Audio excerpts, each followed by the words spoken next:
दक्षिण भारत के कुछ छोटे छोटे राजवंशों के बारे में आज हम लोग समझते हैं। इतिहास में हम लोग कुछ छोटे छोटे राजवंशों के बारे में समझते हैं जो ये साइड दक्षिण भारत में है। यहाँ पे जितने भी राजवंश थे, राजा थे, राज करते थे, छोटे छोटे जगह लेके, उनके बारे में हम लोग बात करते हैं। उनमें से हम लोग कौन से वंश के बारे में आज बात करेंगे? यादव वंश के, काकतीय वंश के, कलचुरी वंश के बारे में और मैत्रक वंश के बारे में। इन 4 वंशों के बारे में हम लोग बात करेंगे। यहाँ तक आप लोगों के प्राचीन इतिहास में मैं आप लोगों को सारे, चाहे आपका दक्षिण भारत वाला जितना भी है, इसमें मैं आपको बता चुकी हूँ। इसमें आपके चालुक्य भी थे, वो भी बता दी हूँ। इसमें पल्लव भी थे, वो भी बता चुकी हूँ। चोल, पल्लव, यहाँ पे चालुक्य, राष्ट्रकूट, सेन, मतलब कि पाल वंश, सबके विषय में धीरे धीरे बता दिया गया है। यहाँ पे अब हम लोग पहुंचे हैं कि काकतीय वंश देख लेते हैं और हम लोग मैत्रक वंश के विषय में देख लेते हैं। पूरा कहाँ पे है, कौन है मैत्रक वंश में, इसके संस्थापकों के विषय में देखना और ये कौन से स्थान पे कहाँ है, बस ये जानना आप लोग की जरूरी है। और आगे तक आप लोग को इसमें समझना जरूरी नहीं। कुछ यहाँ लोग कुछ बहुत ज्यादा काम नहीं किए कि इनके बारे में जानेंगे हम। जिस तरीके से चाहे हर्यंक वंश का बिंबिसार ने कुछ काम किया, चाहे चंद्रगुप्त मौर्य ने काम किया उसके बारे में, चाहे गुप्त वंश के समुद्रगुप्त ने बहुत कुछ काम किया था, उसके बारे में हम लोग जानते हैं। लेकिन यहाँ पे कुछ ऐसा काम ही नहीं किए थे लोग कि इनके बारे में बहुत कुछ जाना जाए। सिर्फ इनके बारे में हम लोग इनकी राज्य और इनकी राजधानी के बारे में और ये इनके शासक संस्थापक कौन थे, ये हम लोग जान जाते हैं। देखिए, पहले हम जानते हैं यादव वंश। यादव वंश महाराष्ट्र में था। ये रहा महाराष्ट्र, ध्यान से रहे, समझ में आए कि इस महाराष्ट्र में यादव वंश के लोग रहते थे। यादव वंश का संस्थापक जो था भिल्लव पंचम थे। भिल्लव पंचम यहाँ के संस्थापक थे और इसकी राजधानी जो थी वो देवगिरी थी, जो दौलताबाद इस समय है। यहाँ पे इसकी राजधानी थी। ज्यादा नहीं सोचने की जरूरत है, सिर्फ उसके जैसे ही आपने यादव वंश के बारे में समझा, यादव वंश कहाँ पे है, महाराष्ट्र में, ये समझ गए।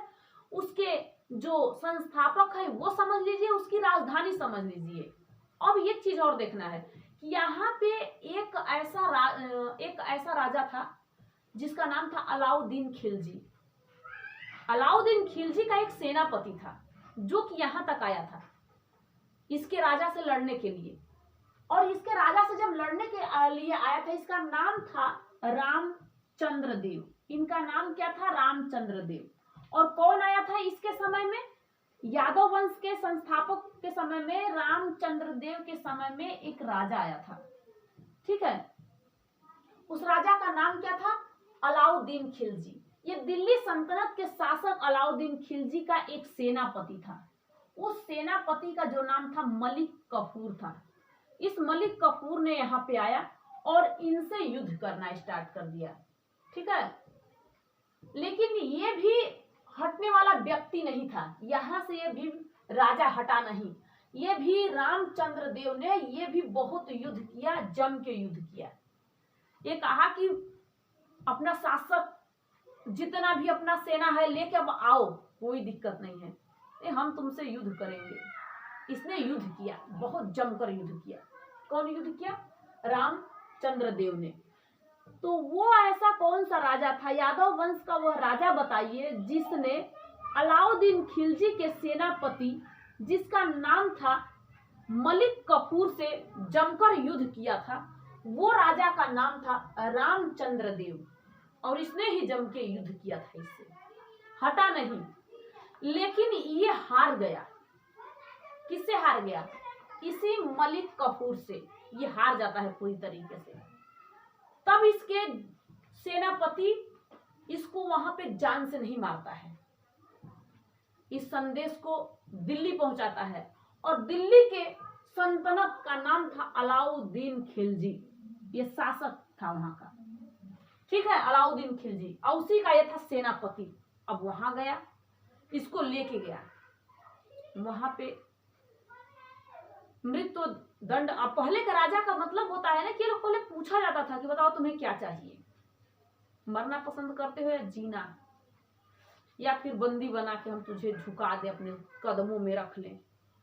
तो पहले के लोग कदम में रहने का मतलब अच्छा नहीं समझते थे। वो कहते ना, मुझे अच्छा है कि आप मार दो, लेकिन मुझे आप ऐसा काम ना करो। मैं मरना पसंद करता हूँ, लेकिन अधीनता स्वीकार नहीं करता हूँ। कभी भी मैं अधीन होकर स्वीकार नहीं करूँगा कि मैं आपके सर घुटने टेकूं। सर कटाना जरूरी है, सर हम कलम करा देंगे, लेकिन हम घुटने नहीं टेकेंगे। इस बात के लिए अलाउद्दीन खिलजी ने कहा कि कोई बात नहीं। कहते हैं ना कि मौत के मुंह में आके भी इंसान अगर कहे कि हम मरना ही पसंद करते हैं, तो जो मारने वाला होता है ना, उसको भी एक बार दया लग जाएगा कि चलो ये तो समझ लो कि ये बहुत वीर बलवान है, इसने इस काम के लिए अपना प्राण योगदान देने के लिए तैयार है, इसको छोड़ दिया जाए। इसको छोड़ दिया गया, कहा गया जाओ तुम जाओ, छोटा एक राज्य ले लो, आराम से वहां पे राज्य करो। आराम से आया, अपना राज्य अपने राज्य में करने लगा। देखो कुछ भी हो, चाहे यादव के बारे में आप लोग देखा, चाहे किसी के बारे में देखिए, यादव वंश के विषय में जितने भी वंशज आए, छोटे छोटे वंशज आए, इनके बारे में ज्यादा कुछ जाने की जरूरत नहीं। इनके समय में कौन कौन आया, क्या किया किया। जैसे मोहम्मद गजनी ने आया था, 17 बार आया, आक्रमण किया, ये किया, युद्ध किया, ऐसा किया वैसा किया, उनके बारे में तो जानना जरूरी है। लेकिन छोटे छोटे राजवंशों के विषय में थोड़ा सा हम लोग जान जाते हैं, देख लेते हैं। ठीक है, अब हम लोग देखते हैं किसके बारे में, काकतीय वंश के विषय में। काकतीय वंश, काकतीय वंश से रहा तेलंगाना में, यहाँ पे रहा तेलंगाना। आपको मैं इस ओडिशा के बारे में यहाँ पे भी बता दी हूँ, यहाँ बंगाल के भी बता दी हूँ, आपको गौड़ वंश के विषय में बता चुकी हूँ। यहाँ पे आप लोग को समझने की जरूरत नहीं है। ठीक है, अब आप जाओ काकतीय वंश, ये तेलंगाना में है। इसको जो शासक था रुद्र प्रथम था। इसके समय रुद्र प्रथम, ये जो द्वितीय रुद्र प्रथम ने काकतीय वंश का स्थापना किया था। ठीक है, ये पता कहाँ से चलता है, यह मनु का कोंडा शिलालेख से यह वर्णित होता है कि इन्होंने इस तरीके से अपने काकतीय वंश को बसाया था, निर्माण इन्होंने किया था, धीरे धीरे इन्होंने इसका काम किया था। इसकी राजधानी कहा जाता है कि वारंगल था। इसकी राजधानी कहाँ था, वारंगल था। इन लोगों ने इसे क्या किया था, सॉरी, काकतीय वंश का स्थापना किया था। ठीक है, यहां भी मलिक काफूर आया था, यहां भी आया मलिक काफूर। ये कौन था, ये अलाउद्दीन खिलजी का सेनापति था, यहां भी आया इनको भी मारने के लिए। ये कहां पे, तेलंगाना, यहां भी आया।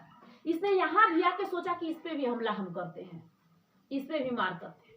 लेकिन ये कहा कि देखो भैया, मरे इंसान को क्या मारोगे, हम तो खुद ही मरे इंसान हैं। नाम ही हमारा सिर्फ रुद्र, क्या नाम है, रुद्र प्रथम है, रुद्र, लेकिन हम मरे हुए इंसान हैं, हमें मारने से कोई अच्छी बात नहीं है।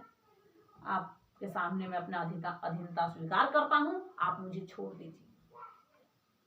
ठीक है, जैसे एक मूर्ति बना के उसमें बेड़िया पहना के उसके आगे पेश कर दिया जाए, इस तरीके से इस व्यक्ति ने काम किया। इन सबों को बहुत इज्जत सम्मान से भेज दिया। कोई नहीं वीरा देखे हुआ है, जा भैया तू जा, यहाँ से जा, मुझे छोड़ दे, मुझे बख्श दे, मैं अच्छे यहीं पे वर्क करूंगा। देखिए एक चीज और बता दूं आपसे, इसने कुछ नहीं किया, अधीनता स्वीकार कर लिया, इसका नाम लिया जाता है। जिसने कुछ किया इतिहास में उसका भी नाम लिया जाता है, लेकिन जिसने कुछ नहीं किया उसका नाम ही नहीं लिया जाता है। क्या इसके बाद राजा नहीं आए, इसके बाद राजा आए, इसके पहले राजा थे, लेकिन क्या इन सबों का नाम लिया जाता है? जब कोई कुछ काम करता है उसका नाम लिया जाता है। अभी मैं आपको पढ़ा रही हूँ, ठीक है, आप लोग देख रहे हो कि पढ़ाया जा रहा है, कोई दिक्कत नहीं, पढ़ा रही है। मेरे सामने मेरे परिवार में कोई आ जाए और मुझे बोलने लगे, मतलब अगर आप लोग को ऑफलाइन क्लासेस चल रहा है तब बोलने लगे, तब आप लोग देखोगे, कहोगे कि कोई देखने वाला रहेगा, हाँ मैम के साथ तो इस तरीके का व्यवहार होता है, अब हो रहा है कुछ भी, फला आदमी का नाम लेने लगोगे। ठीक है, लेकिन वहीं पे नहीं कोई आया, तब तक हम पढ़ा रहे हैं, सिर्फ पढ़ा रहे हैं, पढ़ाने का बस नाम है। कोई आया, कुछ उसने कहा, कुछ बोला, 4 बाल है बचा दिया, ठीक है, नहीं बचाया फिर भी दिक्कत हो जाएगी। ठीक है, तो यही बात होता है। तो जब इतिहास वही चीज होता है, इतिहास का मतलब यही है कि बीते हुए बातों को हम लोग याद करते हैं, बीते हुए बातों में क्या क्या वहां पे किया गया था, उस समय का राजा भी ना बहुत ये विवाह संपन्न जीवन जीना स्टार्ट कर देते। विवाह से हम लोग अपना बहुत बड़ा साम्राज्य कर लेंगे, देख भैया कहाँ किसके पास भाई नहीं हो उससे शादी कर ले, इस तरीके का होता था। ठीक है, यहाँ पर समझ में आपको आया। इसके बाद इसका पतन ही कर दिया सुल्तान मोहम्मद बिन तुगलक। इसने काकतीय वंश का राजा प्रताप रुद्र का हत्या कर दिया, इसके पूरी तरीके से इसे समाप्त कर देता है। वैसे समाप्त हो जाता है कौन सा, काकतीय वंश। काकतीय वंश भी समाप्त हो गया, यादव वंश भी गया। अब इसके बाद आ जाता है आपका कौन सा वंश, कलचुरी वंश।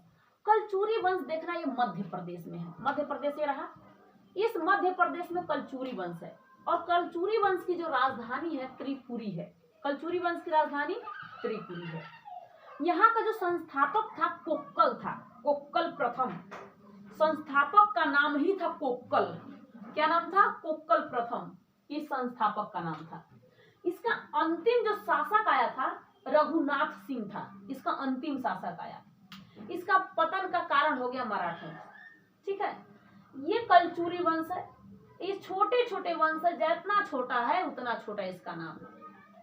लेकिन अगर जैसे कि गुप्त वंश में आप लोग पढ़ रहे थे, गुप्त वंश, गुप्त वंश के संस्थापक श्री गुप्त, उसका बेटा घटोत्कच, इसके बाद चंद्रगुप्त प्रथम जो साम्राज्य एकदम बहुत बड़ा कर दिया।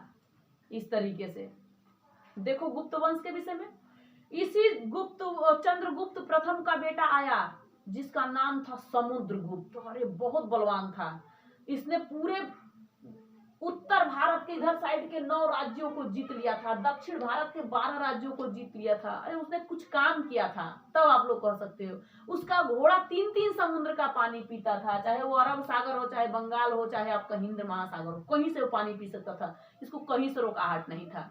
लेकिन उसी का बेटा देखिए रामगुप्त आया था, समुद्रगुप्त का बड़ा बेटा रामगुप्त कोनो काम लायक नहीं था, उसने अपने पत्नी को ही दाव पे लगा दिया था। और जो पत्नी को दाव पे लगा दे वो राजा होता है। चाहे परिवार में भी अगर अपने पत्नी को दाव पे कोई लगा देना तो भाई हो चाहे कोई हो उसको मार डालेगा, भाइयों को कहा है, चाहे किसी को भी। तो उसी का भाई था, किसका भाई था, रामगुप्त का भाई था चंद्रगुप्त द्वितीय। चंद्रगुप्त द्वितीय ने देखा कि अरे मेरा भाई रामगुप्त सब शासकों के आगे मेरे भाभी को रख दिया दाव पेच पे लगा के और भागने लगा, लड़ाई नहीं किया। इसने देखा पहले भाइयों को मारते हैं, भाइयों के मार दिया अपने। राम जो चंद्रगुप्त द्वितीय था, चल तू इधर आ, पहले इसी को मारो, खत्म करते हैं।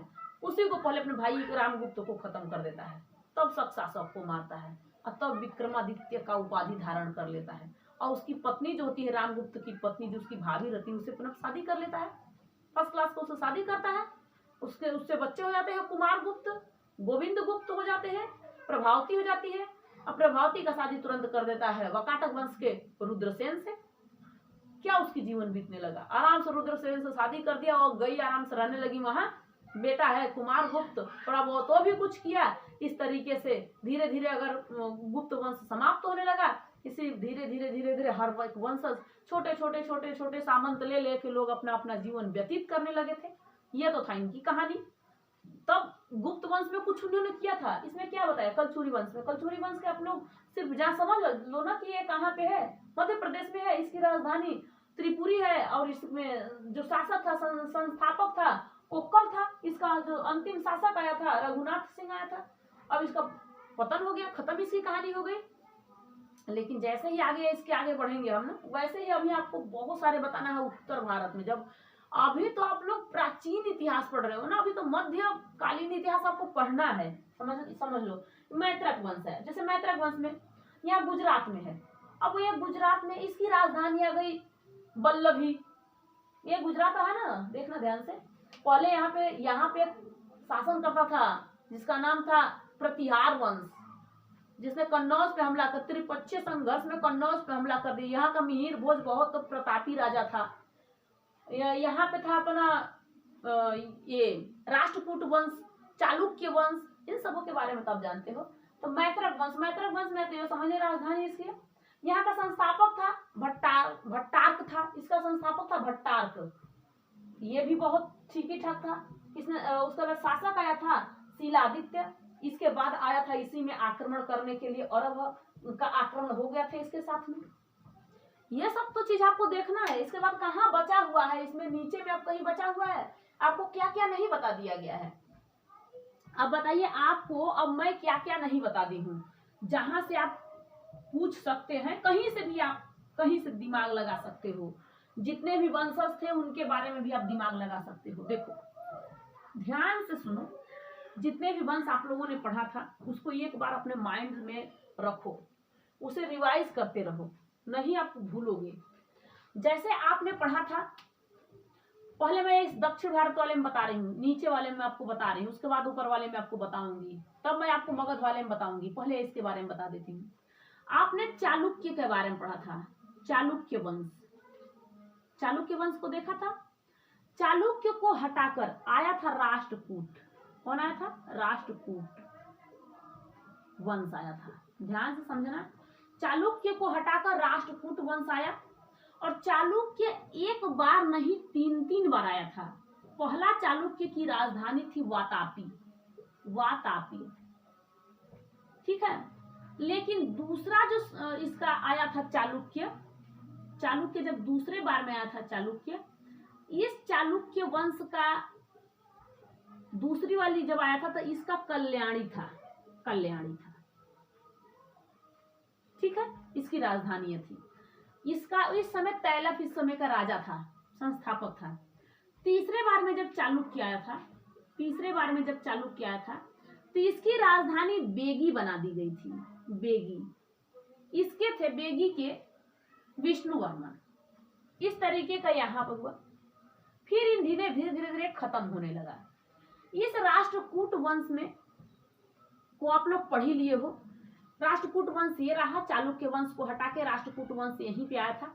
यहाँ पे आपका रहता था चोल वंश, चोल वंश को हटा के आया था पल्लव वंश, फिर पल्लव वंश को हटा के चोल वंश आया था। पहले चोल वंश को हटा के कौन वंश आया था? पल्लव। अब पल्लव वंश को हटा के आया था फिर जैसे चोल वंश को हटा के पल्लव आ गया, इसी पल्लव वंश को फिर हटाकर आ गया था चोल वंश, चोल वंश आया। तो चोल वंश के बहुत प्रतापी प्रतापी राजा को आप देखे हो, चाहे राज को आपने देखा, राजेंद्र प्रथम को आपने देखा। इसमें बहुत ऐसे ऐसे शासक आए जिसने बंगाल, श्रीलंका सब कुछ पे अपना अधिकार जमा लिया था, ठीक है। इसके बाद आपने यहाँ पे बंगाल में पाल वंश देखा था। कौन सा वंश? पाल वंश, पाल वंश देखा। इसके बाद में इसी पाल वंश को हटा के आ जाता है सेन वंश, सेन वंश आ जाता है।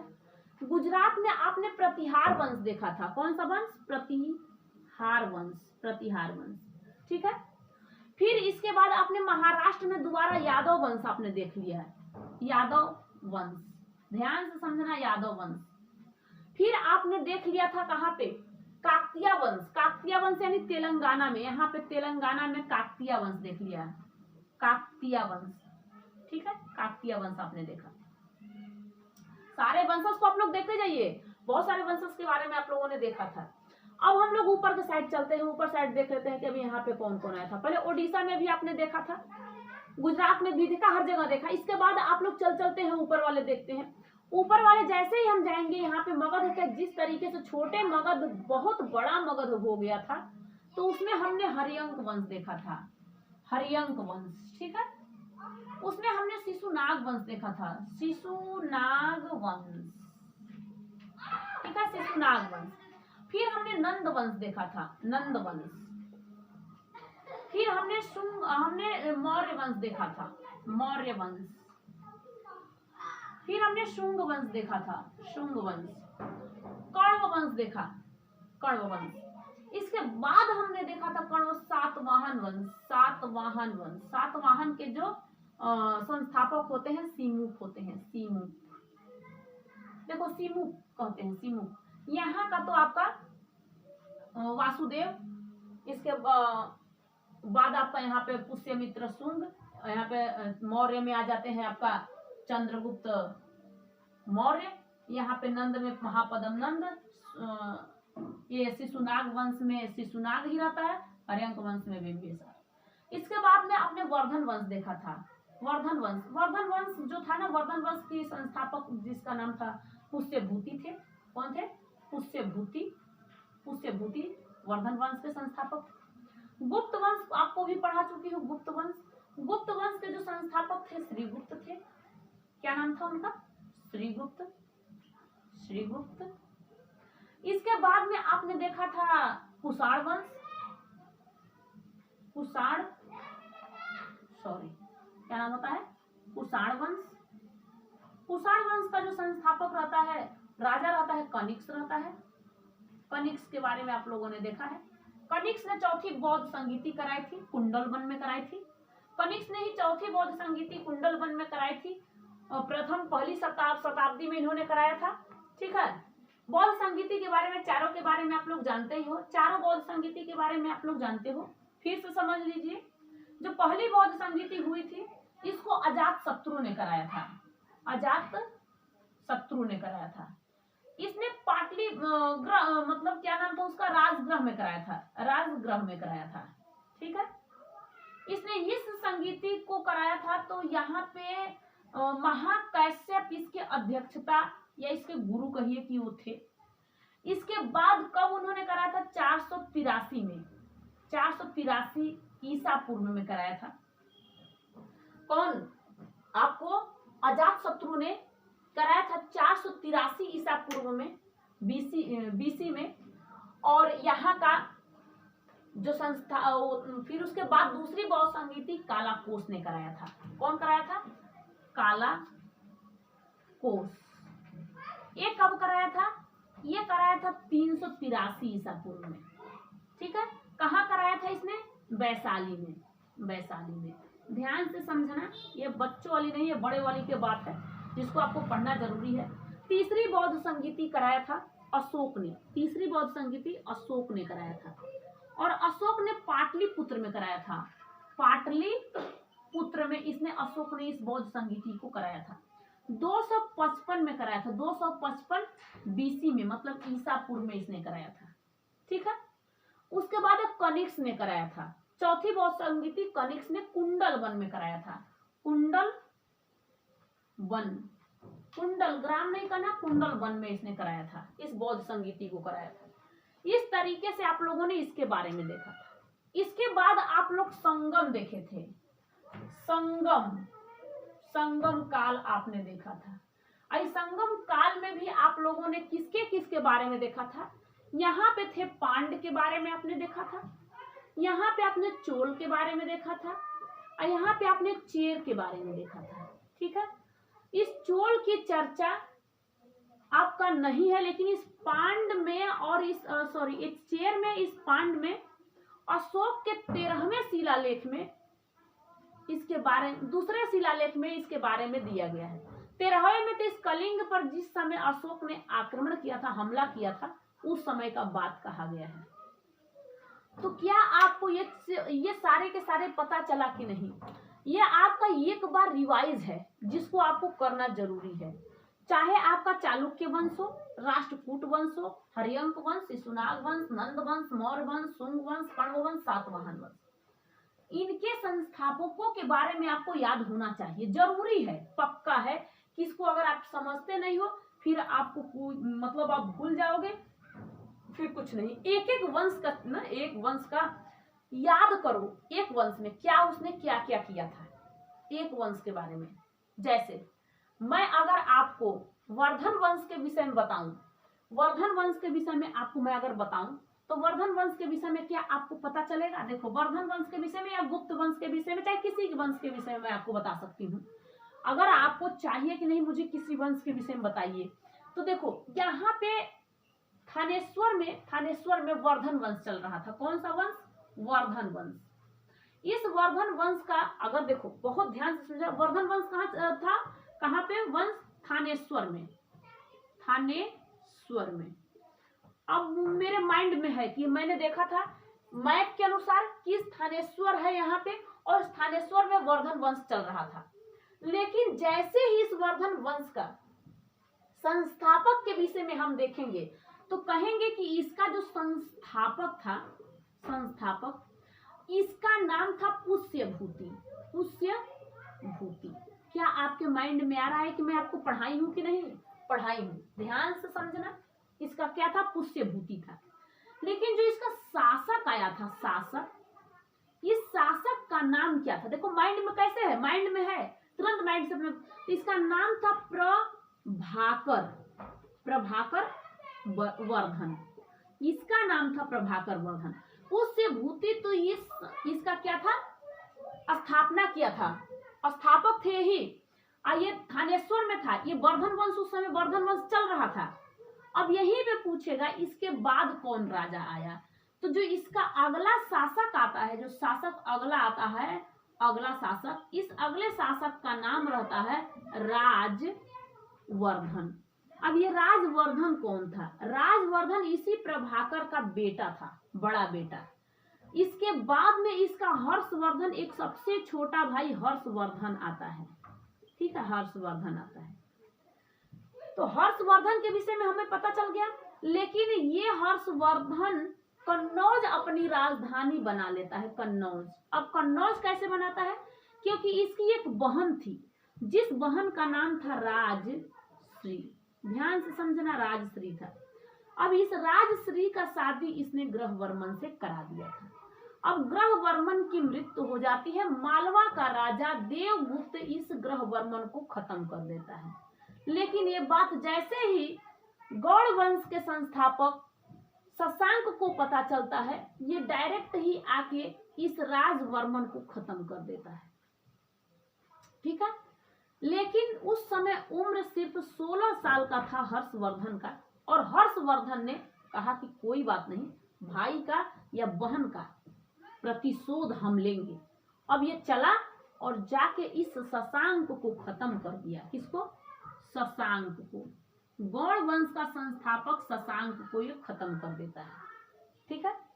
इस हर्षवर्धन को खत्म करने के लिए चालुक्य वंश का एक राजा था, जिस राजा का नाम था पुलकेशीन। इस पुलकेशीन ने हर्षवर्धन को पूरी तरीके से नर्मदा नदी के तट पर इसको खत्म कर देता है। ये इसके जो रवि कीर्ति, इसके दरबारी कवि थे रवि कीर्ति, इसने अपने अभिलेख में इसका अभिलेख बनाया, जिसका नाम है एहोल अभिलेख में इस हर्षवर्धन और पुलकेशीन के मृत्यु का, लड़ाई का, युद्ध का चर्चा इसी में है। तभी हमें और आपको पता चलता है।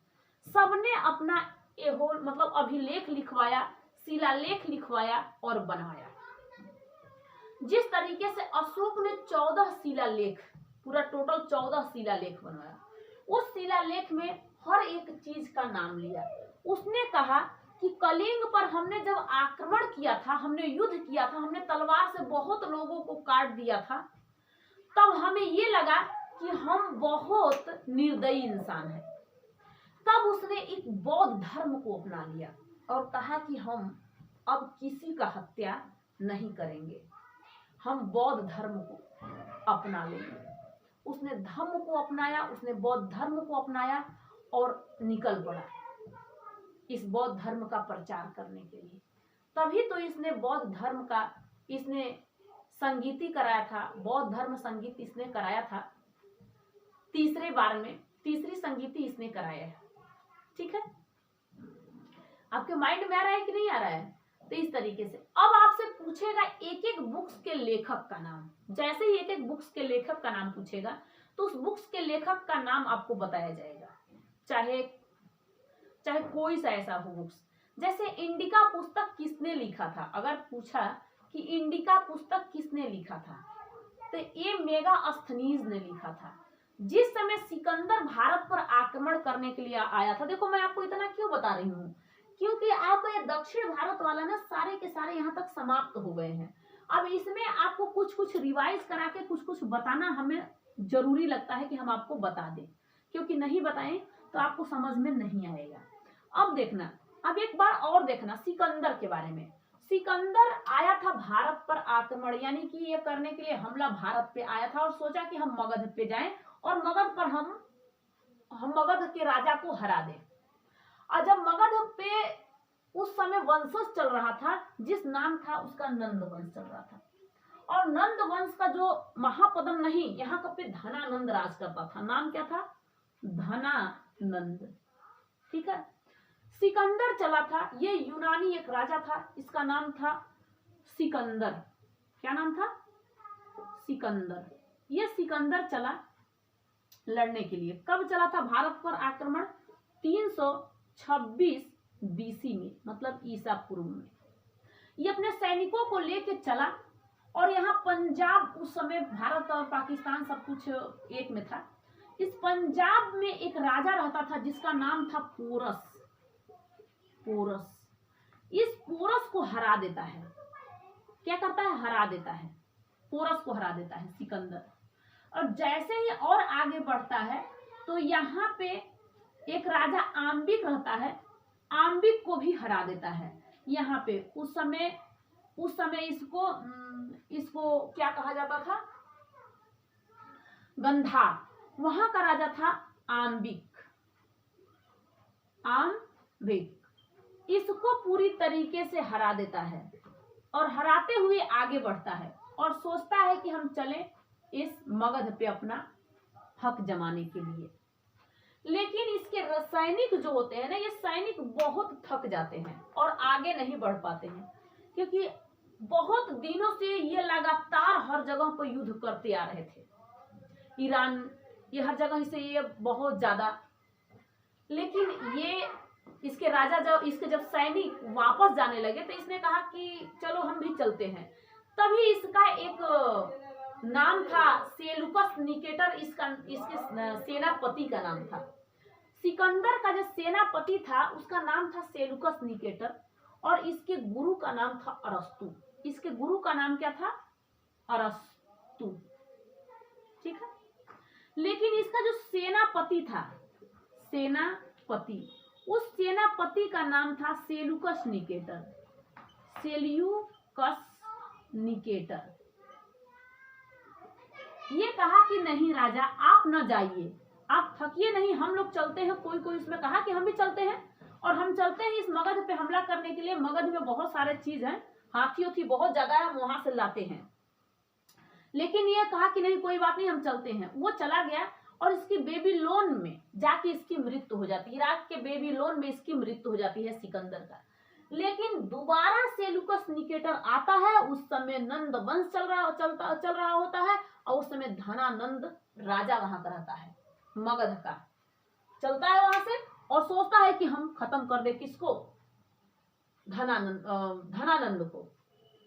लेकिन धनानंद को खत्म करने से पहले इस मौर्य वंश का संस्थापक जो था चंद्रगुप्त मौर्य, इस धनानंद को चाणक्य की कूटनीतियों से खत्म कर देता है, क्योंकि धनानंद ने चाणक्य को अपमानित करके भेज दिया था। जिस समय सिकंदर आ रहा था उस समय चाणक्य समझाने गए थे धनानंद को, धनानंद ने बात नहीं माना और इसीलिए इसका बदला लेने के लिए इस 12 साल के चंद्रगुप्त मौर्य को लेके अपने पास गए, शिक्षा दिए, अच्छे बात बताए और इस मगध महाजनपद का इसको राजा बना दिए। और मगध की राजधानी राजगृह थी। लेकिन ये सेल्यूकस निकेटर आया और फिर चंद्रगुप्त मौर्य से युद्ध किया। वापस आया और चंद्रगुप्त मौर्य से युद्ध किया और चंद्रगुप्त मौर्य ने सेल्यूकस निकेटर को पूरी तरीके से हरा देता है। पूरी तरीके से जैसे ही इसको हरा देता है तो इसकी बेटी रहती है जिसका नाम हेलेना रहता है। हेलेना या कार्नेलिया कहा जाता है।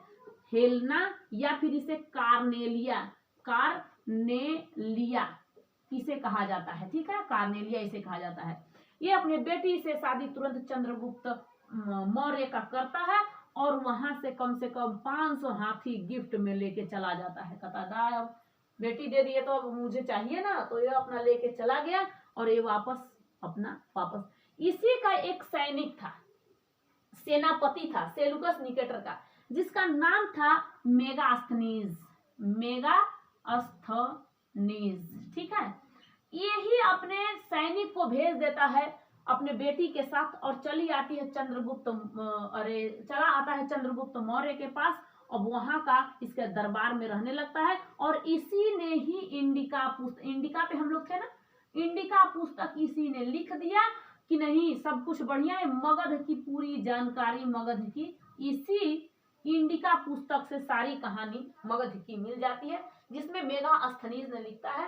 अब बताइए, सिकंदर का सेनापति सेलुकस निकेटर, सेलुकस निकेटर का सेनापति मेगास्थनीज डायरेक्ट चला जाता है चंद्रगुप्त मौर्य, अभी सेनापति इसका बन जाता है और वहां पे दरबार में रह के अब इसने इस पुस्तक लिख देता है बहुत बढ़िया से, और धीरे धीरे इसकी कहानियां। अब क्या आपको दक्षिण भारत में कोई प्रॉब्लम है?